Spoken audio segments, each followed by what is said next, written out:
Joseph Vijay நடிகரோட படத்தை போய் இன்னைக்கு நீங்க ஜனநாயகன் பார்த்துட்டு வந்திருப்பீங்க. ஒரு கல்வியை படிக்க போறதுக்கு ஏன் அச்சம் ஏற்படுது? அதை படிக்க முடியாம ஏன் அவனுக்கு வாய்ப்பு மறுக்கப்படுது? நினைச்ச பட்டத்தை பெற முடியலன்னா அது என்ன ஜனநாயகம்? இன்னைக்கு அபிஜித்தை இவங்க மறைச்சிடலாம், ஏமாத்திரலாம், ஏதாவது பண்ணிடலாம், மிரட்டிடலாம், கொன்னு கூட போடலாம். அந்த கூட்டம் தானே கொலகார கூட்டம் தானே. ஏயா ஒரு சின்ன தவறு ஒரு ஆபீஸ்ல பண்ணிட்டா உனக்கு ஒரு சின்ன சஸ்பென்ஷன் வருது இல்ல, உன் கரியர்ல பிளாக் மார்க் வருது இல்ல. கிட்டத்தட்ட 1 கோடி மாணவர்கள் எழுதுற நுழைவுத் தேர்வுல பல முறை இந்த தேர்வுல குளறுபடி நடந்துருச்சு. கொஞ்சமாவது மனசாட்சி உள்ள ஒரு மனிதனா இருந்தா அவனே விலகி இருக்க வேண்டாம்? சின்ன சின்ன இளம் பெண் பிள்ளைகளை குழந்தைகளை போட்டு அடிக்கிறாங்களே பார்க்கல. அதுக்கு பிறகும் பதவியை விலக மாட்டேன்னு ஒருத்தன் நிக்கிறான்னா அவன் நேர்மையற்றவன் தான். இதே சென்னையிலையும் மதுரையிலையும் திருச்சியிலும் பண்ணிட்டு இருக்கானே. அப்ப அவன் நீட்டே பக்கமே போகாம, அந்த நுழைவுத் தேர்வு பக்கம் போகாம மருத்துவ பட்ட படிப்பை படிச்சு இன்னைக்கு உலகத்துக்கே இவ்வளவு பெரிய மருத்துவ சேவை பண்ணிட்டு இருக்கான்ல. இதை விட என்னடா உங்களுக்கு நிரூபணம் வேணும்? ஏன்டா ஏமாத்திட்டு இருக்கிறீங்க? உரையெல்லாம் நிகழ்த்த வரல, என்னுடைய உணர்வுகளை கொஞ்சமா உங்களுடைய சார்பாக கொட்ட வந்திருக்கிறேன்.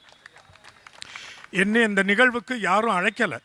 ஏன்னா இது என்னுடைய போராட்டம், என் மண்ணின் போராட்டம், என் மக்களின் எதிர்காலம், என் மாணவர்களின் எதிர்காலம், என்னுடைய இளைய தலைமுறையின் எதிர்காலம் பொழுது இது என்ன கல்யாண விடா என்னை அழைக்கிறதுக்கு? கேள்விப்பட்டேன், வந்து நின்றுட்டேன். இந்த மாதிரி மாணவர்கள் இளைஞர்கள் ஒன்று சேர மாட்டீங்களா சேர மாட்டாங்களான்னு காத்து கொண்டு இருக்கிற மூத்த தலைமுறையின் ஒரு பகுதி தான் நான். நீட்டுக்கு காலகாலமாக குரல் எழுப்பிட்டு இருக்கிறோம். அதை எதிர்த்து அது வந்த காலத்திலேருந்து நம்ம குரல் எழுப்பிட்டு இருக்கிறோம். பெரிய அசைவே ஏற்படலை.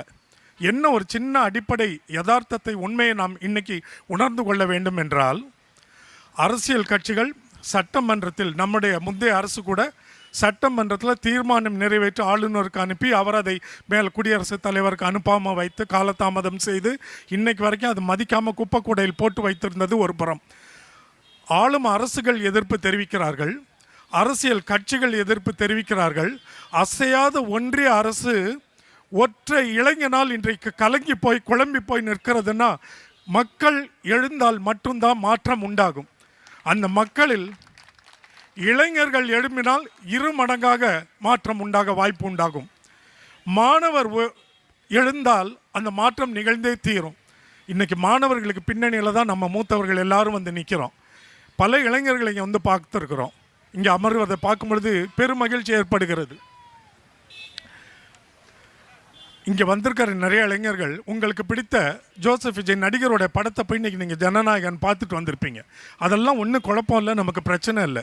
நீங்கள் யாருக்கு வேணால் ரசிகர்களாக இருக்கலாம், ஆதரவாளர்களாக இருக்கலாம். ஆனால் நம்ம மண்ணுக்குன்னு பொது பிரச்சனை ஒன்று இருக்குல்ல, அதுக்கு நீங்கள் வந்திருக்கீங்கல்ல. இதை பார்த்துட்டு அடுத்தது படத்துக்கு போக காத்திருக்கீங்களா? இதுதான் நமக்கு தேவை. நீங்கள் யாரோட ஆதரவாளர்களாக வேணால் இருக்கலாம், எந்த கட்சியை சேர்ந்தவங்களாக இருந்தாலும் இருக்கலாம். நமக்குள்ளே எந்த மாறுபாடும் வேறுபாடும் கிடையாது. ஏன்னா இது உங்களுடைய என்னுடைய பிரச்சனை இல்லை, நம்மளுடைய பிரச்சனை. உங்கள் முகங்களை பார்க்கும் பொழுது எனக்கு பெரும் மகிழ்ச்சியும் பெரும் நம்பிக்கையும் ஏற்படுகிறது. எதனால் அந்த நீட்டை கொண்டு வந்திருக்கான்னு நமக்கு தெரியும். அதனால் என்னென்ன இழப்புகள் ஏற்படுதுன்னு நம்ம தெரியும். ஒரு கல்வி படிக்கணுன்றதுக்காக ஒரு மாணவனோ இளைஞனோ ஒரு ஆணோ பெண்ணோ உயிரை விடுறாங்கன்னா அதை விட அவலம் ஒரு வளர்ந்த நாட்டில், நாகரிக நாட்டில் என்ன அவலம் இருக்க முடியும்? ஒரு கல்வியை படிக்க போகிறதுக்கு ஏன் அச்சம் ஏற்படுது? அதை படிக்க முடியாமல் ஏன் அவனுக்கு வாய்ப்பு மறுக்கப்படுது? நினச்ச பட்டத்தை பெற முடியலன்னா அது என்ன ஜனநாயகம்? அப்போ எல்லாமே தப்பாக இருக்குல்ல. இப்போ பாருங்களேன், 11ஆம் வகுப்பு 12ஆம் வகுப்பு பள்ளியில் ஏதோ ஒரு பாடத்திட்டத்தை எடுத்து படித்தாகணும்ல பிள்ளைகள்.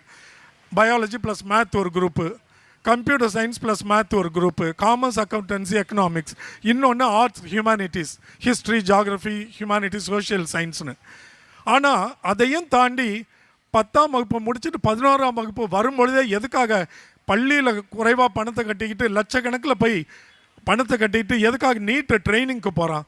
அப்போ இதுக்கு கொடுக்க முடியாத முக்கியத்துவத்தையும் பணத்தையும் இன்னொரு இடத்துல கொட்டுறான்னா 2 படிப்பு ஒரே சமயத்தில் படிக்க வேண்டியதாக. யோசிச்சு பார்த்தீங்களா என்ன ஒரு மூடத்தனமான ஒரு நாட்டில் நம்ம வாழ்ந்துட்டு இருக்கிறோன்னு? எது உனக்கு பிரைம் எஜுகேஷன்? எது முக்கியமான கல்வி? இது முக்கியமான கல்வின்னா நீ நீட்டுக்கு அவ்வளோ லட்சக்கணக்கில் பணம் கட்ட வேண்டிய அவசியமே இல்லையே.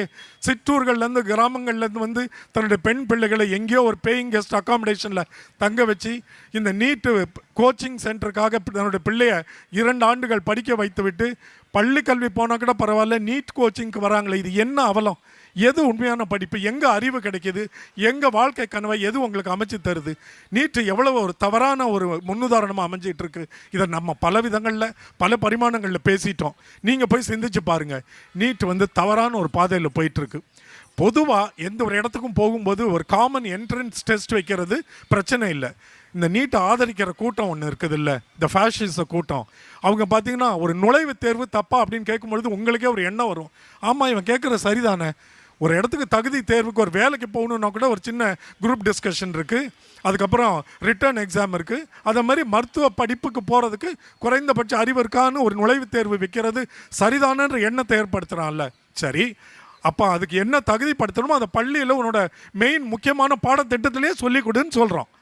இங்கேயும் படிக்கிற நீட் கோச்சிங் சென்டரில் போய் படிக்கிற, அப்போ இந்த பாடம் என்ன அந்த பாடம் என்ன, அப்போ இது வேணும்னா அந்த பாடத்தை எனக்கு பள்ளியிலே சொல்லிக் கொடு, எல்லாருக்கும் சொல்லிக் கொடு. அது எவ்வளோ தூரம் நான் விளங்கி இருக்கிறேன், எவ்வளோ தூரம் பயனுள்ளதுன்னு நான் புரிஞ்சு படிச்சுக்கிட்டு வரேன், அதில் எனக்கு வெயி.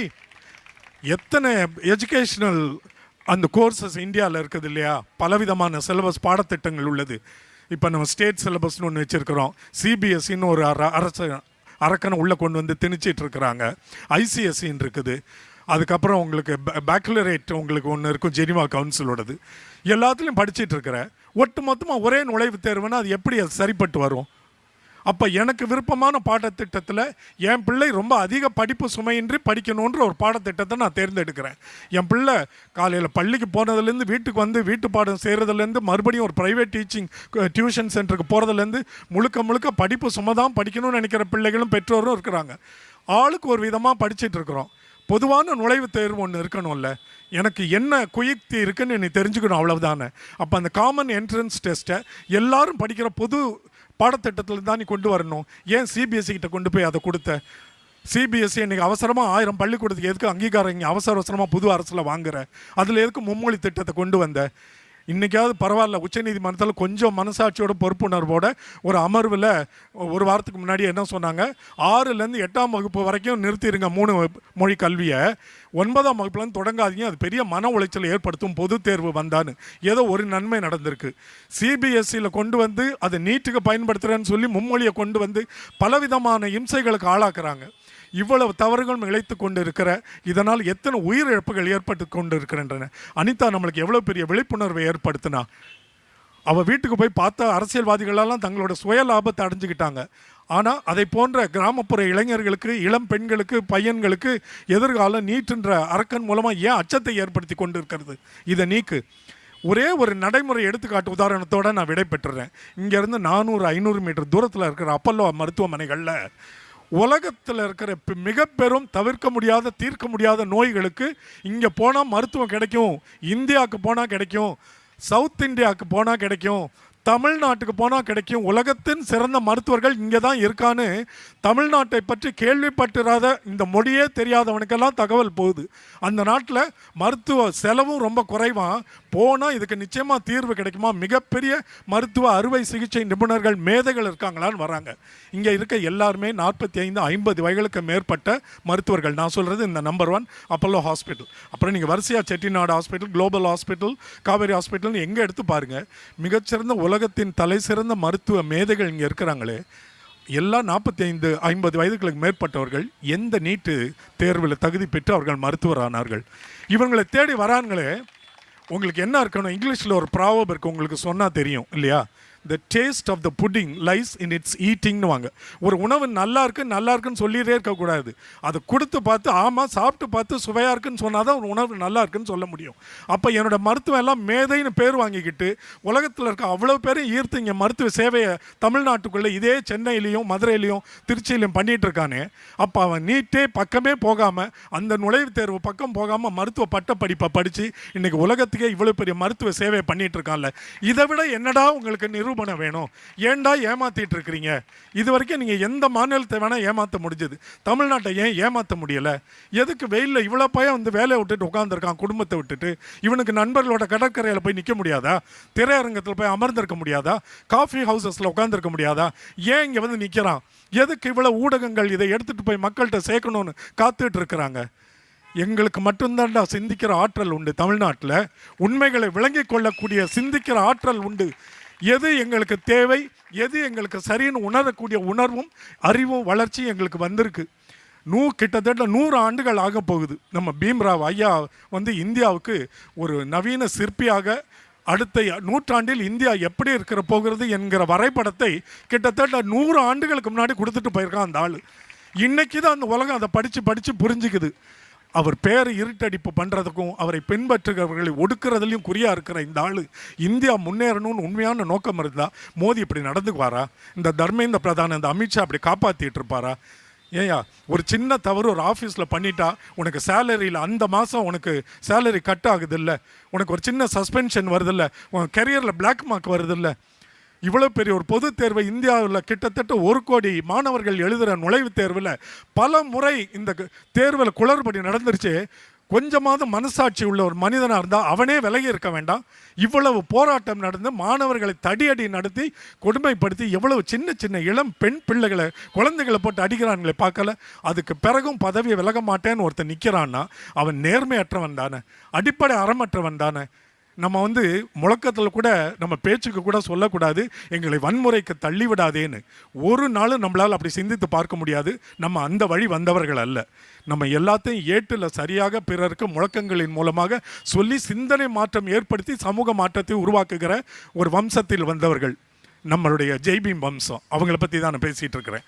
அப்படி வந்தவங்க நம்ம பேச்சு கூட வன்முறை என்று எடுக்க வேண்டாம். இந்த முழக்கத்தில் மிரட்டலில் நம்ம கூடுகிற கூட்டத்தில் அந்த அங்கே நடக்கிற கரப்பான் பூச்சி ஆர்ப்பாட்டத்தில் தலைநகரத்தில் பல ஆயிரம் மைல்களுக்கு அப்பால் இங்கே உட்காந்து ஒரு நாளில் ஒரு பிற்பகலில் நம்ம ஆதரவை தெரிவிச்சுட்டு இருக்கோம்ல, இந்த முழக்கத்தின் தீர்க்கம் அதுதான் போய் அங்கே ஒலிக்கணும், அந்த மாற்றத்தை ஏற்படுத்தணும். ஒற்றை மனிதனாக அவன் தொடங்கிய அந்த கரப்பான் பூச்சி இயக்கம், உண்மையை சொல்லணும்னா இதை தொடங்கினது அபிஜித் இல்லை, அந்த இளைஞர் சொன்ன மாதிரி இந்த கரப்பான் பூச்சி இயக்கத்தை தொடங்கி வச்சவர் சூரியகாந்த் ஐயா தானே.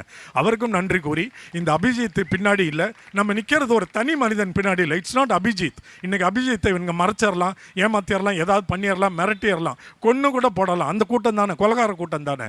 நாளைக்கு அந்த இடத்துல இன்னொருத்த வந்து நிற்பான். நம்ம கொள்கைகளின் பின்னால் நிற்கிறவர்கள், ஆட்களின் பின்னால் நிற்கிறவர்கள் அல்ல. நம்மளுடைய முழக்கமும் ஆதரவும் இந்த போராட்டமும் தொடரும். இதே போல் இன்னும் பெருமளவில் கூடுங்கள். உங்கள் நண்பர்களை எல்லாம் கூட்டிட்டு வாங்க, அவங்களுக்கு ஒன்று தெளிவாக விளக்குங்க.